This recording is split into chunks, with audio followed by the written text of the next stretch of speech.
एक बार शैतान ने अल्लाह रब्बुल आलमीन के दरबार में अर्ज किया, ऐ खुदा, मैं तुम्हारी कसम खाकर कहता हूँ कि अय्यूब नबी सिर्फ तुम्हारे द्वारा दी गई धन दौलत और आराम आशाइश की वजह से तुम्हारी इबादत करते हैं। अगर उनकी ये दौलत और सुख शांति खत्म हो जाए तो वे एक दिन भी तुम्हारी इबादत में नहीं लगे रहेंगे। ऐ खुदा, मुझे इस नबी पर हस्तक्षेप करने की ताकत दे। मैं देखना चाहता हूँ कि तुम्हारा अय्यूब नबी तुम्हारे प्रति कितना वफादार है। अल्लाह रब्बुल आलमीन ने शैतान को इजाजत दी और फरमाया, जाओ, तुम्हें नबी पर हस्तक्षेप करने की ताकत दी जाती है, जैसे चाहो नबी को आजमा सकते हो। शैतान अल्लाह ताला की दी हुई ताकत पाकर एक राहगीर का वेश धारण करके हजरत अय्यूब अलैहिस्सलाम के पास गया। हजरत अय्यूब अलैहिस्सलाम के पास जाकर उसने अपनी गरीबी जताई और कहा, हुजूर, मुझे कुछ दिन आपके घर रहने की अनुमति दीजिए। हजरत अय्यूब अलैहिस्सलाम को उस व्यक्ति पर शक हुआ, क्योंकि उसके शरीर से एक प्रकार की तीव्र दुर्गंध आ रही थी। तब हजरत अय्यूब अलैहिस्सलाम ने उसकी अर्ज ठुकरा दी और कहा, मैं तुम्हें कुछ पैसे दे रहा हूँ, तुम कहीं और जाकर रहने का इंतजाम करो। शैतान हजरत अय्यूब अलैहिस्सलाम के इस व्यवहार से बहुत नाराज हुआ और मायूस होकर वापस चला गया। फिर उसने सोचा कि नबी को नुकसान कैसे पहुंचाया जाए। बहुत सोचने के बाद उसने तय किया कि नबी के फल के बगीचे में आग लगा देगा। जैसा सोचा वैसा किया। एक दिन शैतान ने नबी के फल के बगीचे में जाकर आग लगा दी। शैतान द्वारा लगाई गई आग में कई फल के बगीचे जलकर राख हो गए। बगीचे के कर्मचारी दौड़कर नबी के पास ये खबर देने पहुंचे। उनसे ये समाचार सुनकर हजरत अय्यूब अलैहिस्सलाम ने कहा, अल्हम्दुलिल्लाह, अल्लाह का दिया हुआ माल अल्लाह ने वापस ले लिया, इसमें मेरे चिंतित होने की कोई वजह नहीं है। शैतान ने जब देखा कि हजरत अय्यूब अलैहिस्सलाम फल के बगीचे नष्ट होने के बाद भी जरा सा भी विचलित नहीं हुए, तो उसके दिल में जलन बढ़ गई। फिर उसने दोबारा सोचना शुरू किया कि नबी को और किस तरह से नुकसान पहुंचाया जाए। अगले दिन शैतान नबी के अस्तबल में गया और वहां आग लगा दी। आग तूफान की तरह फैल गई, जिससे सारे जानवर जलकर मर गए और कुछ चरवाहे भी आग में झुलसकर मर गए। बाकी चरवाहे ये खबर तुरंत नबी के पास लेकर पहुंचे। ये खबर सुनकर हजरत अय्यूब अलैहिस्सलाम ने नमाज की नियत की और कहा, अल्लाह का दिया हुआ माल अल्लाह ने वापस ले लिया, इसमें मुझे विचलित होने की कोई जरूरत नहीं है। शैतान ने जब देखा कि इतनी बड़ी घटना के बाद भी नबी जरा भी परेशान नहीं हुए, तो उसके दिल में और ज्यादा जलन पैदा हुई। अब उसने नबी को और बड़ा नुकसान पहुंचाने का इरादा किया। हजरत अय्यूब अलैहिस्सलाम के 12 बच्चे थे, जो हर दिन एक शिक्षक से शिक्षा लेने के लिए मदरसे जाया करते थे। एक दिन सुबह हमेशा की तरह हजरत अय्यूब अलैहिस्सलाम के 12 बच्चे शिक्षक के पास पढ़ने गए। उसी समय शिक्षक किसी काम से मदरसे से बाहर गए और शैतान ने इस मौके का फायदा उठाकर मदरसे की छत गिरा दी। छत गिरने से हजरत अय्यूब अलैहिस्सलाम के 12 बच्चे मलबे के नीचे दबकर मर गए। मदरसे के शिक्षक डरते डरते हजरत अय्यूब अलैहिस्सलाम के पास आए और कहा, ऐ अल्लाह के नबी, मैं किसी काम से बाहर गया था, इसी बीच इमारत की छत गिर गई और आपके 12 बच्चे उसमें दबकर चल बसे। ये सुनकर हजरत अय्यूब अलैहिस्सलाम ने कहा, सुबहान अल्लाह, अल्हम्दुलिल्लाह, ला इलाहा इल्लल्लाह, अल्लाहु अकबर। अल्लाह का दिया हुआ माल अल्लाह ने वापस ले लिया, इसमें मुझे विचलित होने की कोई जरूरत नहीं है। शैतान ने जब देखा कि बच्चों की मौत के बाद भी हजरत अय्यूब अलैहिस्सलाम की ईमानदारी और अल्लाह पर विश्वास में कोई कमी नहीं आई, तो वो जल भुनकर राख हो गया। अब वो और बड़ी हानि पहुंचाने की सोचने लगा। इसी दौरान हजरत अय्यूब अलैहिस्सलाम के दुश्मन नबी की इस कठिन परीक्षा को देखकर बेहद खुश हो रहे थे। नबी के नौकर चाकर और कर्मचारी नबी की इस दयनीय स्थिति को देखकर जहां जहां मौका मिला चले गए। नबी का घर, बागान, अस्तबल माइनस सब कुछ खाली और सुनसान हो गया। इस मौके का फायदा उठाकर दुश्मनों ने नबी की संपत्ति लूटना शुरू कर दिया। उन्होंने टूटे फूटे घर की सारी चीजें अपने कब्जे में ले ली। बागान में बचा हुआ फल और फसल लूटने के लिए उनके बीच झगड़े शुरू हो गए। सिर्फ एक हफ्ते के भीतर हजरत अय्यूब अलैहिस्सलाम की सारी आराम आशाइश, संतानें और संपत्ति खत्म हो गईं। हजरत अय्यूब अलैहिस्सलाम की 4 पत्नियां थीं। उनमें से 3 झगड़कर और बहस करके नबी को छोड़कर चली गईं। सिर्फ हजरत रहीमा अलैहिस्सलाम उनके साथ रही। वो नबी को छोड़कर जाने वाली नहीं थी, वो हर समय नबी के साथ खड़ी रही। देश के लोग नबी के नबूवत के दावे का मजाक उड़ाने और ताने देने लगे। कुछ ने कहा, अगर अय्यूब सच में अल्लाह के नबी होते तो उन पर ऐसा गजब क्यों आता? वो नबी नहीं है। उनकी झूठी नबूवत के दावे के कारण अल्लाह का गजब उन पर उतरा है। इधर नबी के अनुयायियों के बीच भी दरार पड़ने लगी। उनकी ये स्थिति देखकर शैतान भी पूरी तरह संतुष्ट नहीं हो सका, क्योंकि सब कुछ खत्म हो जाने के बावजूद हजरत अय्यूब अलैहिस्सलाम में कोई बदलाव नहीं आया। वो अपने इबादत खाने में पहले की तरह पूरी तल्लीनता से इबादत कर रहे थे, जैसे उन्हें अपने आसपास हुई तबाही की कोई खबर ही ना हो। न उनके चेहरे पर मायूसी थी, न अफसोस का कोई निशान। नबी के इबादत खाने के पास से गुजरने वाले लोग उन्हें ताने देते हुए कहने लगे, ऐ अय्यूब, तुम नबूवत का दावा करके बर्बाद हो गए। तुम्हारे लिए नबूवत का दावा छोड़ देना ज्यादा बेहतर होता। हम ना नबी हैं, ना गजब का शिकार हुए हैं। लोग और भी कई तरह की ताने और अपमानजनक बातें नबी के खिलाफ कहते रहे, लेकिन हजरत अय्यूब अलैहिस्सलाम ने इन बातों पर कोई ध्यान नहीं दिया। उन्होंने लोगों के साथ मेल जोल पूरी तरह से खत्म कर दिया और इबादत में डूबे रहे। ये सब देखकर शैतान और ज्यादा बेचैन हो गया। वो और साजिशें रचने के बारे में सोचने लगा। शैतान ये सोचने लगा कि नबी को और अधिक गंभीर नुकसान कैसे पहुंचाया जा सकता है। बहुत सोचने के बाद उसने एक साजिश रची। अपनी योजना के अनुसार वो नबी से मिलने की इच्छा जताकर उनके पास पहुंचा। नबी से मिलते हुए उसने कहा, हुजूर, मैं आपका एक भक्त हूं, मुझे आपसे कुछ अर्ज करनी है। इस बहाने वो नबी से बात करता रहा और फिर अपना मुंह उनके कान के पास ले जाकर दोनों कानों में फूंक मारकर वहां से चला गया। अगले दिन नबी के शरीर पर फफोले जैसे फोड़े निकल आए। उनका शरीर दर्द से भर गया और वे बहुत बीमार हो गए। उनकी इबादत में थोड़ी रुकावट आने लगी। हजरत रहीमा अलैहिस्सलाम ने उनकी देखभाल शुरू कर दी।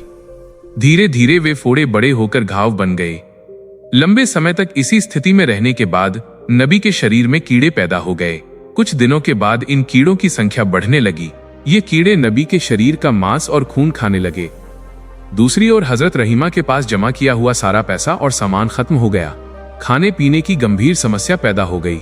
कुछ दिनों तक नबी और उनकी पत्नी ने केवल पानी पीकर गुजारा किया, लेकिन आखिरकार हजरत रहीमा के लिए यह सहन करना मुश्किल हो गया।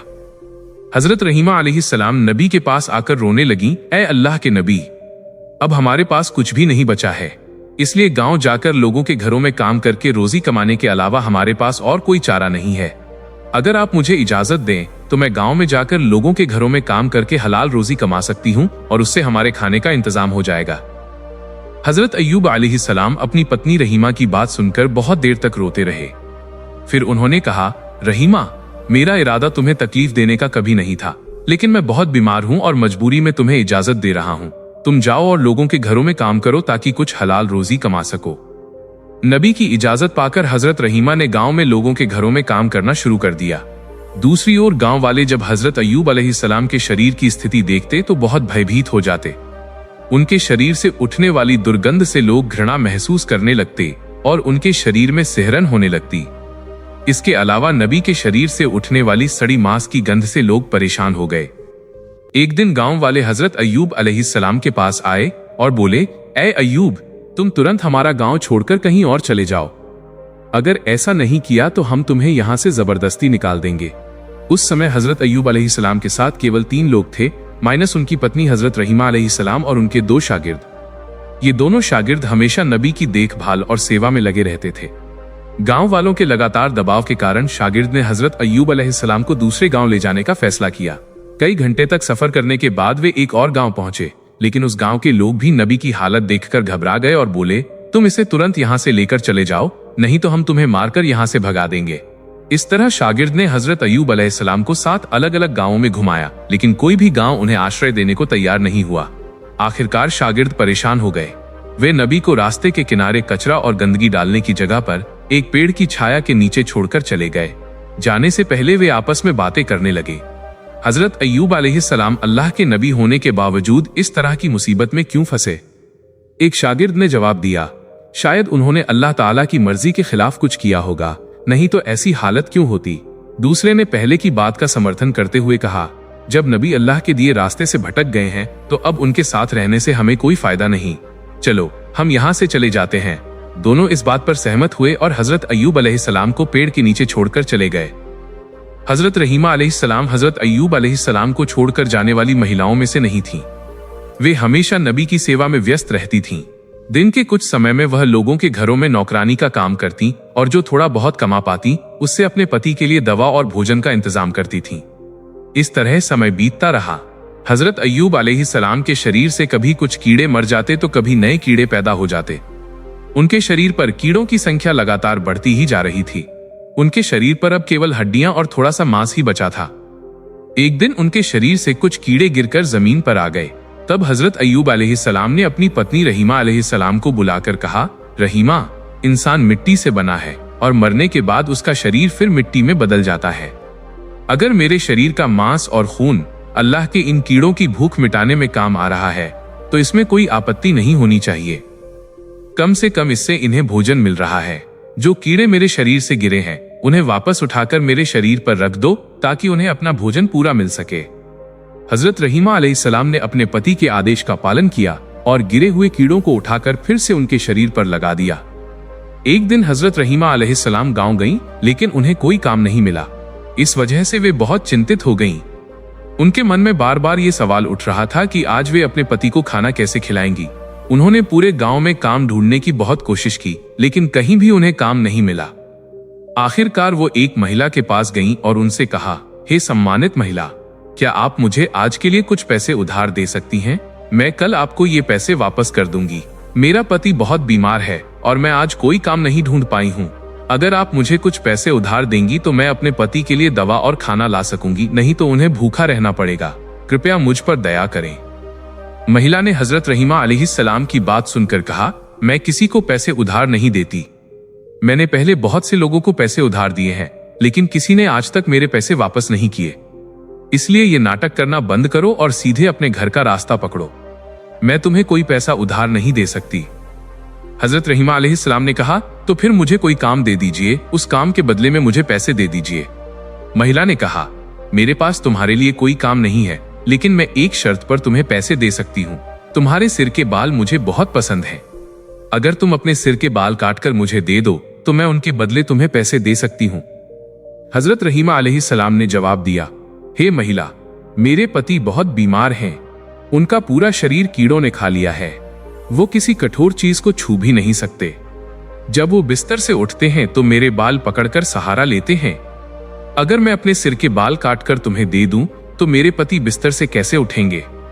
इस पर महिला ने कहा, ठीक है, तो तुम अपने सिर के आधे बाल काटकर मुझे दे दो, मैं उनके बदले तुम्हें पैसे दूंगी।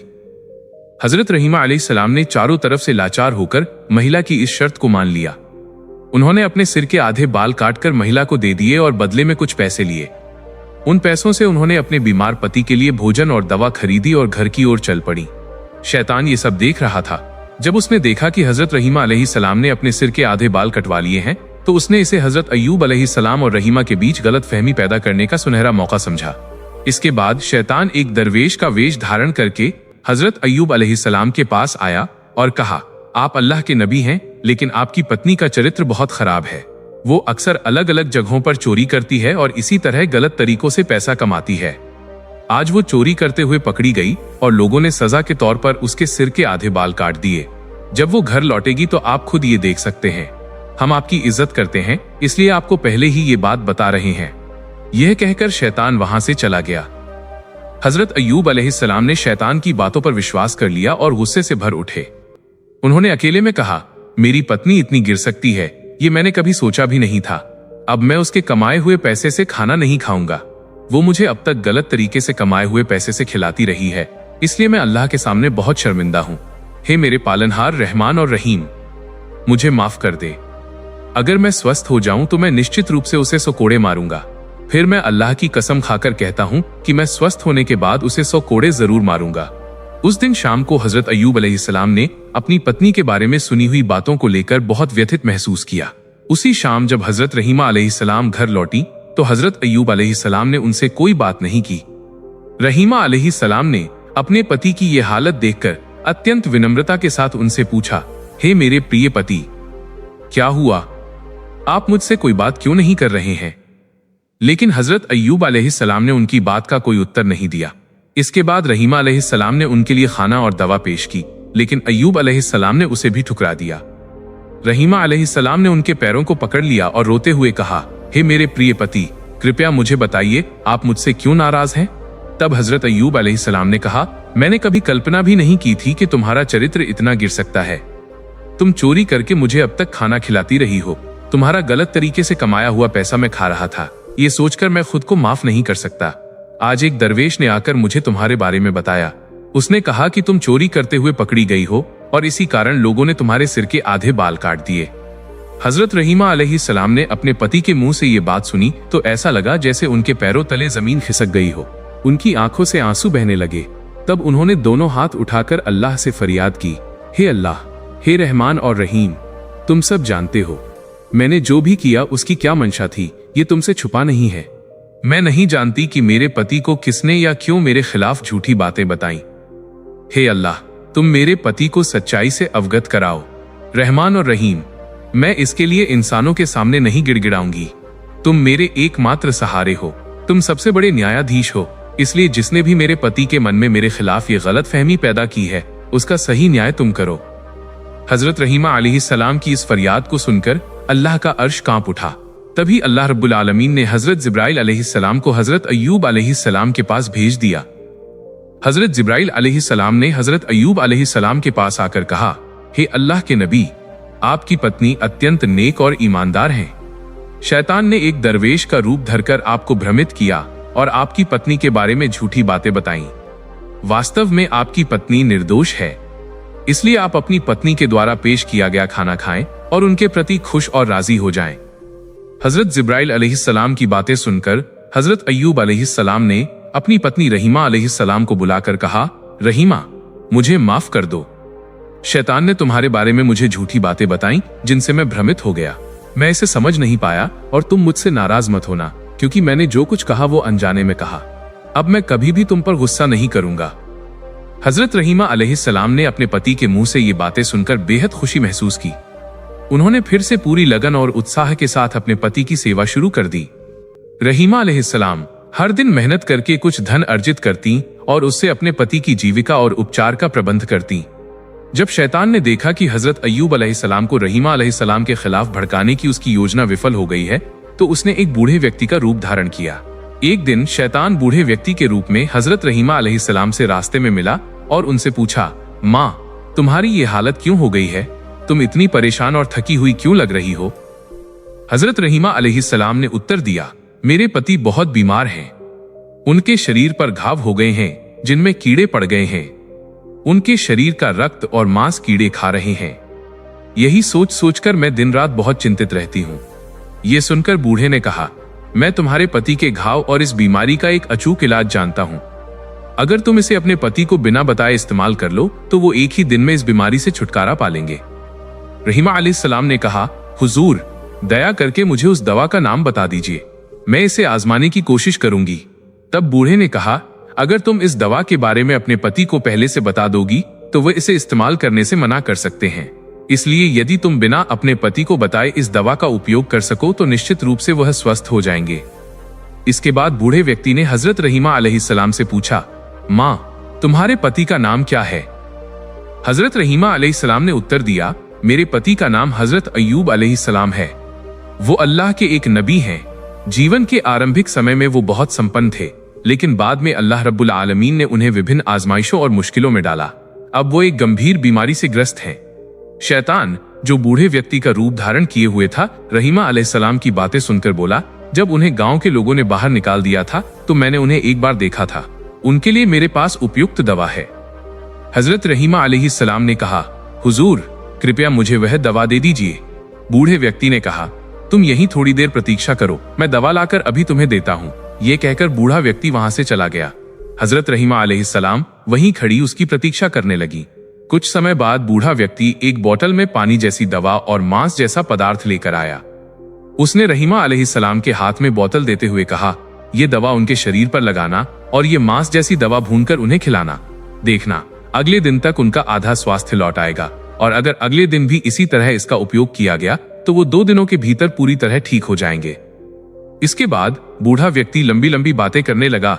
हजरत अय्यूब अलैहिस्सलाम अल्लाह के नबी हैं, हमारे प्रिय मार्गदर्शक। उनके प्रति हमारे दिल में गहरी मोहब्बत है। उनके लिए थोड़ा सा भी भला कर पाऊं तो खुद को धन्य समझूंगा। मैं उनका बहुत बड़ा भक्त हूं, लेकिन उनके दुश्मनों और विरोधियों की वजह से मैं उनका हालचाल नहीं ले पाया। लेकिन भविष्य में मैं खुद उनसे मिलने की कोशिश करूंगा। शैतान ने इस तरह की लंबी बातें कहकर हजरत रहीमा अलैहिस्सलाम का विश्वास जीत लिया और वहां से चला गया। हजरत रहीमा अलैहिस्सलाम वो दवा लेकर अपने नबी के पास पहुंची। पहले उन्होंने उनके लिए खाने का इंतजाम किया। इसके बाद वो बहुत देर तक सोचती रहीं कि इस दवा का उपयोग करें या नहीं, लेकिन अंततः वो हजरत अय्यूब अलैहिस्सलाम को बिना बताए दवा का उपयोग करने का साहस नहीं कर सकी। इसलिए वो नबी के पास जाकर बोली, हे अल्लाह के नबी, आज एक वृद्ध व्यक्ति ने मुझे रास्ते में एक प्रकार की दवा दी है और उसने कहा कि यदि इस दवा का नियमित रूप से 2 दिन उपयोग किया जाए तो आप पूरी तरह से स्वस्थ हो जाएंगे। हजरत अय्यूब अलैहिस्सलाम ने हजरत रहीमा अलैहिस्सलाम की बात सुनकर कहा, हे रहीमा, क्या तुम सोचती हो कि मेरी ये बीमारी दवा से ठीक हो जाएगी? ये बीमारी तो अल्लाह ने मुझे दी है और वही मुझे ठीक करेगा, कोई दवा इसे ठीक नहीं कर सकती। हजरत रहीमा अलैहिस्सलाम ने कहा, जिसने ये दवा दी है वो एक मुसलमान है, वो आपका भक्त है और इसलिए मुझे उसकी दवा पर कोई संदेह नहीं है। अब ये सब आपके इरादे पर निर्भर है। हजरत अय्यूब अलैहिस्सलाम ने कहा, तुम फिलहाल ये दवा छोड़ दो, जब तक अल्लाह ताला से इस बारे में कोई खबर ना आए मैं इस दवा का उपयोग नहीं कर सकता। हजरत रहीमा अलैहिस्सलाम ने नबी के आदेश का पालन किया और दवा नबी के बिस्तर के पास रख दी। अगले दिन सुबह हजरत अय्यूब अलैहिस्सलाम ने हजरत रहीमा अलैहिस्सलाम को बुलाकर कहा, रहीमा, जब से मैं बीमार हुआ हूँ मैं हर रात अल्लाह रब्बुल आलमीन की तजल्ली को देखता था और उससे अत्यधिक संतोष प्राप्त करता था, लेकिन कल रात मैं वो तजल्ली देखने में सक्षम नहीं हो पाया, परंतु इसका कारण क्या था मैं समझ नहीं पा रहा हूँ। हजरत रहीमा अलैहिस्सलाम ने कहा, हे मेरे प्रिय पति, आप अल्लाह के नबी हैं, इसके लिए शायद आपके पास इसका उचित कारण हो। मैं एक सामान्य बंदा हूँ, मैं कैसे जान सकती हूँ इसका कारण क्या है? इसके बाद हजरत अय्यूब अलैहिस्सलाम बहुत परेशान हो गए और चिंतित हो गए। इस तरह 3 दिन बीत गए, वो अल्लाह रब्बुल आलमीन की तजल्ली को नहीं देख पाए। अंत में वो दोनों हाथ उठाकर अल्लाह के दरबार में रोते हुए दुआ करने लगे, हे अल्लाह रब्बुल आलमीन, मुझे नहीं पता कि किस गलती के कारण मैं आपकी तजल्ली देखने में सक्षम नहीं हो पा रहा हूँ। अगर मुझसे कोई गलती हुई है तो कृपया मेरी गलतियों को माफ कर दें और मुझे अपनी तजल्ली से वंचित न करें। हजरत अय्यूब अलैहिस्सलाम की ये दुआ सुनकर हजरत जिब्राइल अलैहिस्सलाम ने आकर उन्हें बताया, हे अल्लाह के नबी, आपके बिस्तर के पास शराब की बोतल और सूअर का मांस रखा है।